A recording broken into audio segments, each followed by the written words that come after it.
Hello friends, welcome back to at Lucky Preethi. இன்றைக்கி என்ன video பார்க்க போகிறீங்க அப்படின்னா, என் ஹஸ்பண்ட் வந்து லஞ்சுக்கும் பிரேக்ஃபாஸ்ட்டுக்கும் எனக்கு உடம்பு முடியல அப்படின்றதுக்காக தக்காளி தொக்கு பண்ணலான்னு சொல்லி பிளான் பண்ணி, ஸோ குயிக்காக ஈஸியாக டேஸ்ட்டாக எப்படி பண்ணுறது அப்படின்றது தான் அந்த வீடியோவில் நான் கவர் பண்ணியிருக்கேன்.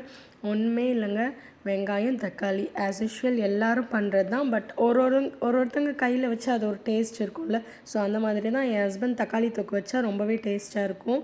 ஸோ சிம்பிளாக குயிக்காக தான், வதங்காத மாதிரி தான் இருக்கும். பட் அது ஒரு விதமான ஒரு டேஸ்ட்டு, ரொம்பவே டேஸ்ட்டாக இருந்தது. அதுவும் தோசைக்கெலாம் வச்சு சாப்பிடும்போது ரொம்ப அல்டிமேட்டாக இருந்தது.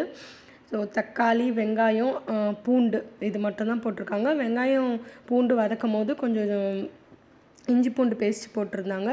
ஸோ அவ்வளோதாங்க, நம்ம தக்காளி தொக்கு ரெடி ஆகிடுச்சு. குயிக்காக ரொம்பவே சீக்கிரமாக பண்ணிடலாம்.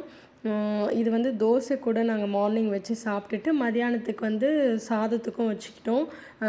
ரொம்பவே டேஸ்ட்டாக இருந்ததுங்க. இந்த வீடியோ ரொம்ப நாளைக்கு முன்னாடி எடுத்தது, எடிட் பண்ணாமல் அப்படியே ஹோல்லே வச்சுருந்தேன். ஸோ இன்றைக்கி தான் டைம் கிடச்சிது. குக்கிங் வ்ளாகும் ரொம்ப நாள் ஆச்சு போட்டு. ஓகே ஃப்ரெண்ட்ஸ், பாய் பாய். இன்னொரு இன்ட்ரெஸ்டிங்கான வீடியோவில் பார்க்கலாம்.